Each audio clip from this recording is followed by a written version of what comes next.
Okay, so now we need to start with our gram-negative bacterium.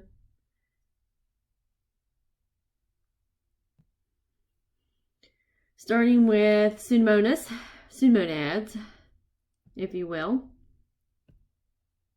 These are your gram-negative bacterium. These start on page 608 of your textbook. Hopefully you can see that. Again, sorry guys, let me see if I can at least view what you're looking at. Yes, okay, so I can see where the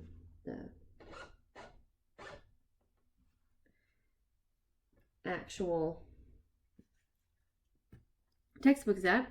So this starts on page 608 of your textbook, where we start talking about the different pseudomonads. Specifically, one of them is Pseudomonas aeruginosa that we want to talk about.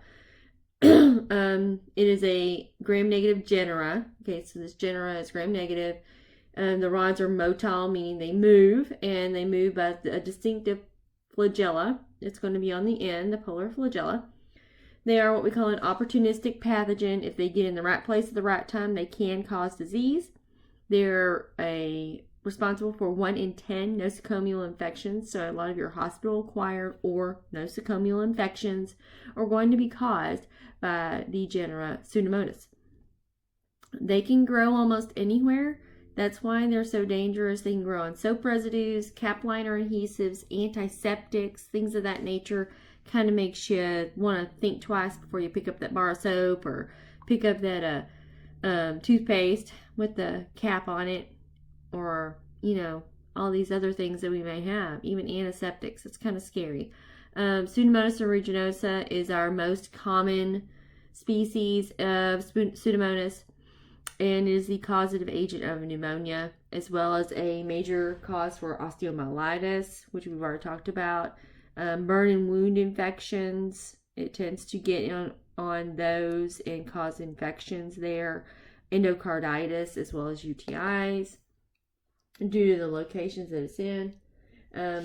There's more information about Pseudomonas in your textbook, and treatment of it, because it's so difficult to treat. Things of that nature are listed here. There's not a whole lot of information. Don't forget, it's also very common in biofilms as well.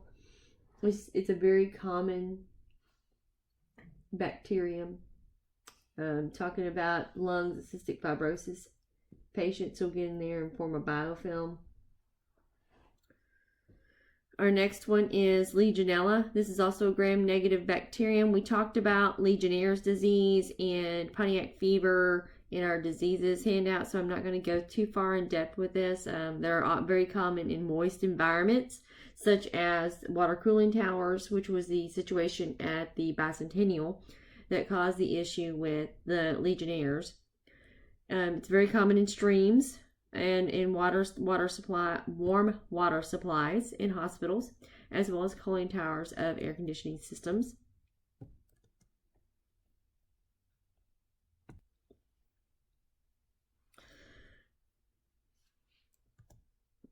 So our next bacteria genera to look at is Neisseria. Let me see if I can find that here.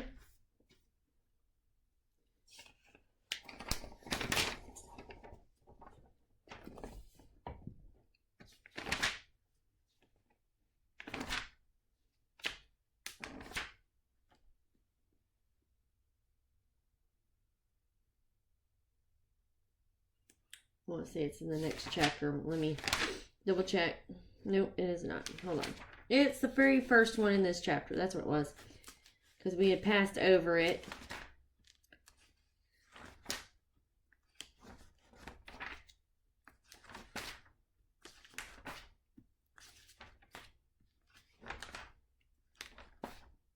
All right. Yes, there we go. Starts on page 587. Neisseria. They are gram-negative bacterium. They are diplococci, meaning that they are 2 sphere-shaped cells, or organisms, I should say, that are always going to be paired together. So they are always in pairs. They're non-motile. They don't have flagella. They tend to inhabit the mucous membranes of mammals. This is going to be one of the disease-causing agents for Neisseria gonorrhea, which is the disease-causing agent of gonorrhea, sorry. And there is the information about gonorrhea and the disease and so forth here on page 588 and 589. The other main disease would be Neisseria meningitidis. That bacterium, that disease-causing agent, causes meningitis. One of the pretty bad meningitis is, and it goes through and it talks about this. We talked more about it earlier when we went through meningitis, bacterial meningitis, in our handout. So you can go through and look at this. That's on page 590. Bordetella. That is a gram-negative bacterium that is rod-shaped. It is a mammalian parasite. So, meaning that Bordetella is a little different. It tends to come in and infect the cells and cause what we call whooping cough, which is a really nasty disease. I'm looking for it here. And if you've already had a chance to watch the vaccines calling the shots video, then you know just how bad of a disease it causes.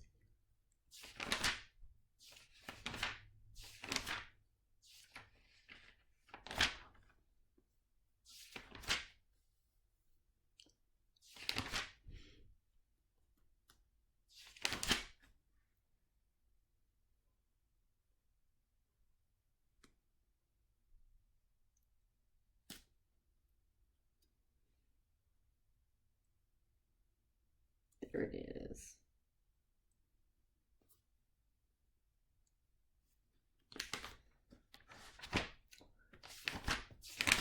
Okay, starting with 605.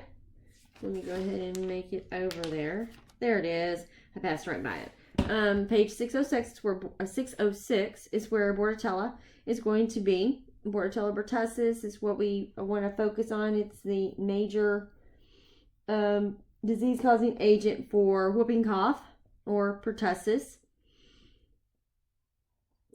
It can be deadly, especially in children under the age of 2. It goes through the various toxins they secrete as well for Bordetella pertussis. It is considered a pediatric disease. Most children that are reported with it are younger than 5 years old.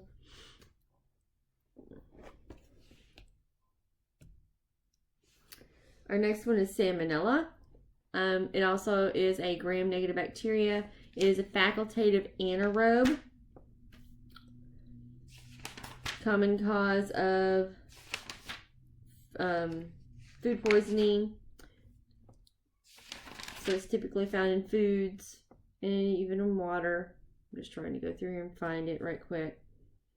Usually the quickest way to do that is to go back through the chapter review.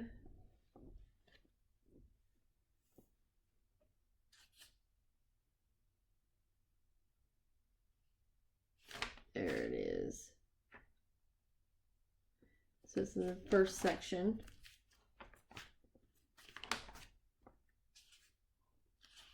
There it is. Shigella. There's Shigella. There's Salmonella. So Salmonella starts on page 597. I'm hoping you guys can see this because it's kind of hard to get around my workstation here. So Salmonella is motile gram-negative bacilla. It's paratrichous as well. So usually you'll see various flagella on them. And it likes to live in the intestines of birds, reptiles, and mammals.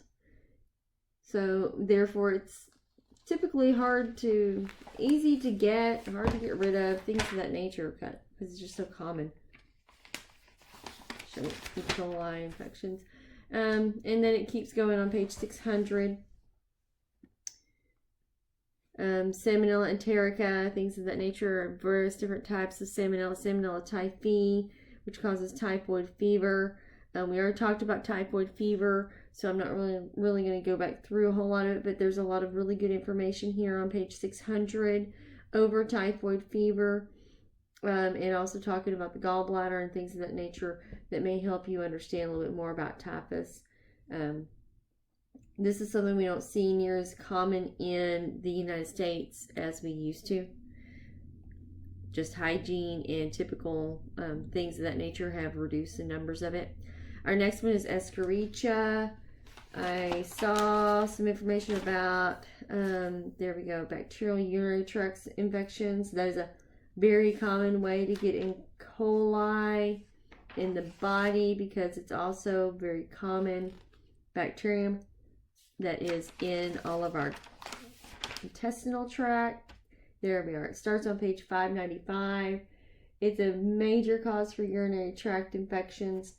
Escherichia is a genera that we know primarily of E. coli. That's the most common inhabitant of the human GI tract. It is an enteric bacteria, meaning it's a gut bacteria. It can cause urinary tract infections, traveler's diarrhea, various different foodborne illnesses due to improper hygiene. The next one is Enterobacter. If you notice, we're going through a lot of your enteric bacteria. This is the third one, I believe. And we're in the section right now that's enteric bacteria. This is a gram-negative bacteria as well. A lot of your gram-negative rod-shaped bacteria are going to be gut bacteria. It's a facultative anaerobic rod. It is enteric, again, gut. It is an opportunistic pathogen. When it gets in the right place at the right time, it can cause disease. It's also going to be a cause of nosocomial or hospital-acquired infections. Let me see if I can pull this one up in your textbook so you know where to go as far as your textbook goes to study for Enterobacter.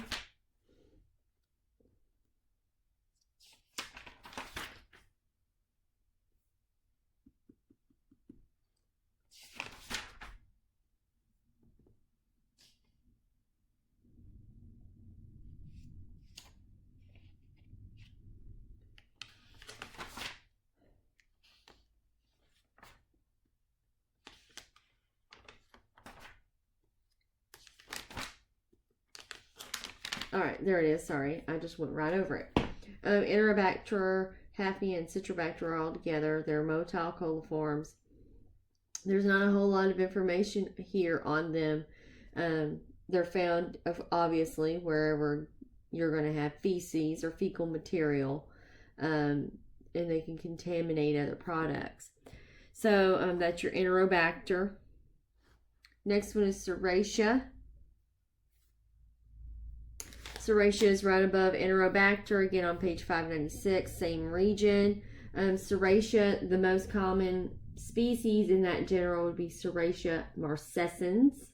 Again, it's a coliform bacteria, gram-negative bacterium, opportunistic pathogen, gets in the right place at the right time, it can cause disease. It is an enteric bacteria. Serratia marcescens is known to cause respiratory tract infections. Why? Because it can be found on intubated material. I shouldn't say that, but basically or supposedly sterile solutions that can get into a lot of places, found in catheters. Therefore, you can get a UTI from it. Respiratory tract infections, because we think that we have sterile solutions and sterile material, and it's not. It's really hard to get rid of. Just has a lot of really good information here on it here in the textbook. We know it can grow in areas that we really thought were safe. So it's just interesting to see that. If you're growing it in a lab, it's going to produce a red pigmentation. So it's one of those rare bacteria that whenever you're looking at the colony, it is bright red. And there's a couple of different ones that will do that. Serratia is one of those. Our next one is Proteus, which is here. Proteus. It's very interesting. I love the shape. This is one of my favorite things to look at is the swarm that it'll colonize, and it shows a very interesting shape. as it grows its colony.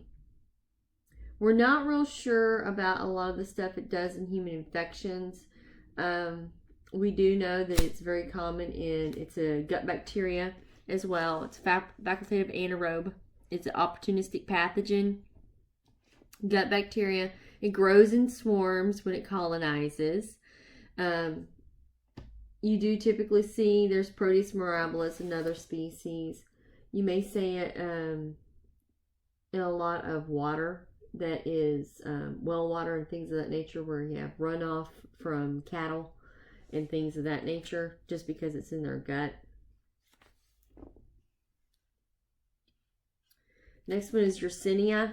I'm not going to talk too much about Yersinia, strictly because we've already talked about Yersinia. It shows starting on page 602, and then it goes through here 603, showing the buboes, the enlarged lymph node that you will typically get with the rodent form. The septicemic form of Yersinia, and then it stops. Actually, stops at the end of 603, where it starts with Pastorella. It is transmitted. The septicemic form is transmitted via flea bites. Fleas will bite the rat or squirrel, and then that is where they get the infection. That they turn around and bite a human and cause the disease. This is just giving me chills. Sorry. Ugh. Yersinia pestis is the disease-causing agent for the bubonic plague, which we've already talked about, so I'm not going to go too much further in depth with that. The next one is Vibrio, which is going to be found in chapter 21. It's one of those unique gram-negative bacterium. There we go. Vibrios. Pathogenic gram-negative Vibrios. There's a number of different Vibrios.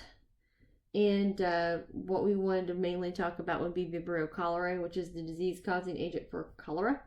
Okay, right there showing causes cholera, called epidemic cholera. One of the world's more pernicious diseases. We don't typically see this a whole lot in the U.S. We got a lot of sanitary orders that are in place that people just don't tend to see this as much in this era. They are talking about the 7th pandemic of it in 1961 in Asia. It spread to Africa and Europe in the 1970s and 80s and reached Peru in January 1991. I do remember that very vaguely. I was fairly young. Some of you may actually remember the outbreak of cholera in that time frame.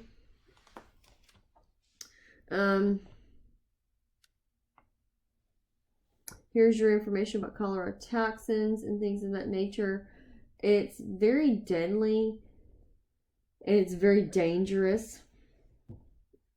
That's really the main one of Vibrio. It is a curved rod with polar flagella. It is a facultative anaerobe. It is gram-negative. Our next one is Haemophilus.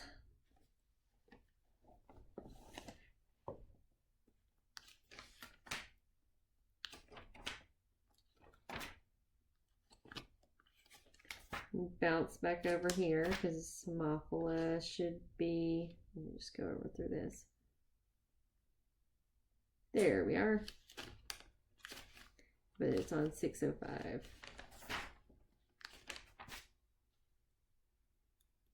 604, my bad. Haemophilus. Okay. Small pleomorphic bacilli. They are gram-negative, rod-shaped. They are pleomorphic, meaning they may change shape. Depending upon the species. Haemophilus influenza is the most notable pathogen in the genus.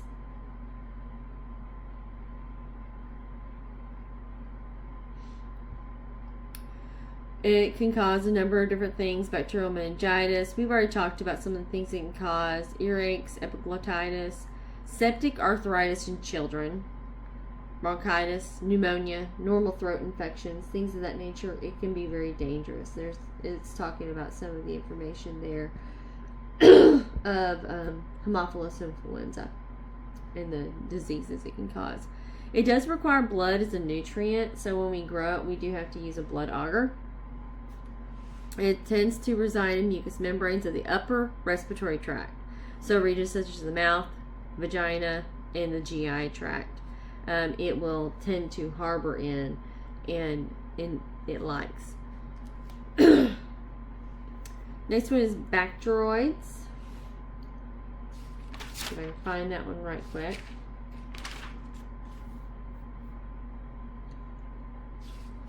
This is really not anything that's dangerous. It's a very normal flora found in the mouth as well as the intestinal tract.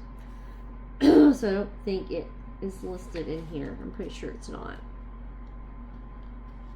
And they can be motile or non-motile depending upon the actual bacterium. No, it's not listed in here. Bacteroides fragilis is a very common bacteria in this genera that we may use for actually antibiotics. I'm looking to see. I'm not seeing anything in here because it's not a disease, it's not a pathogen, so we don't typically have them in here. Alright. Just trying to make sure I don't have it in there. Okay, next one is rickettsia. It's in chapter 21.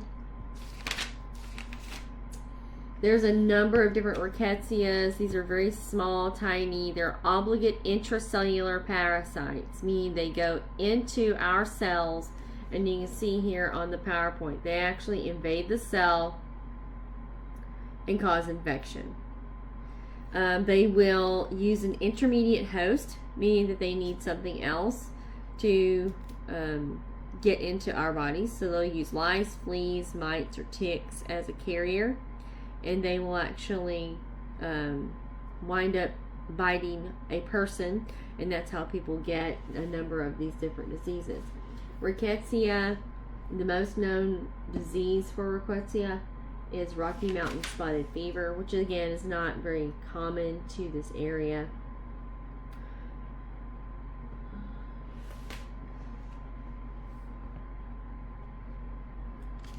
And they're showing different forms of rickettsia from 621 to 622. Trying to see if there's anything here that's really distinctive for you.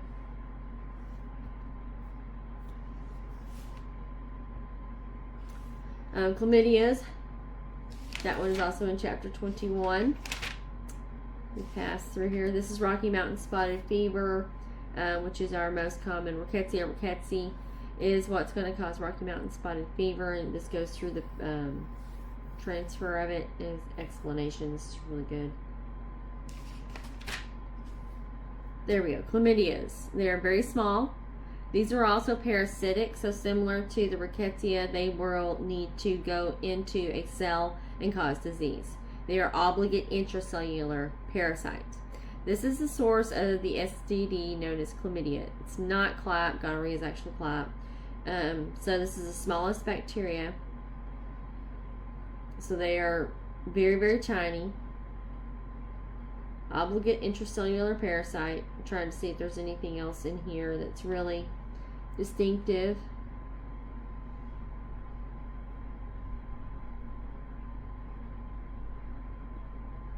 This is going to go through what's going to happen whenever they're actually going through into the host. And this gives you incubation times and things of that nature, which is very useful. There are 3 chlamydias that cause the meat disease in human. Chlamydia trachomatis, Chlamydia Chlamydophila pneumoniae, and Chlamydophila pistaci. Chlamydia trachomatis, excuse me, is the one that is going to cause chlamydia. I'm just looking to see if I can find it. There it is.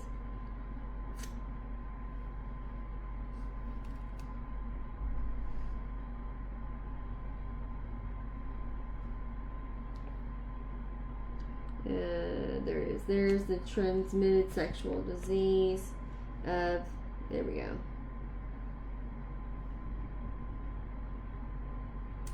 It is small, painless, heals rapidly. Headaches, muscle pain, and fever may occur at stage. So there's different stages of chlamydia.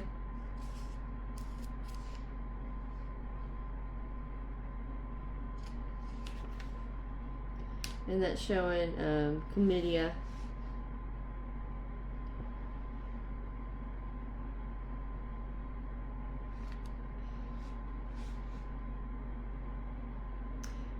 Most women are asymptomatic. Most men are going to have symptoms. It's hard to distinguish chlamydia symptoms from gonorrhea.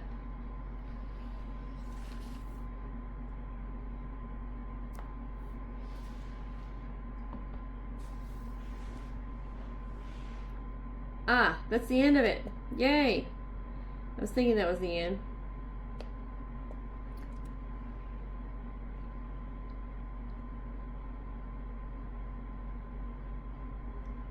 So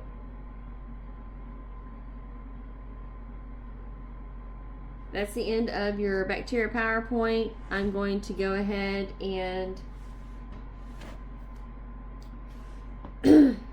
close this out, and then we can finish up the rest of the semester.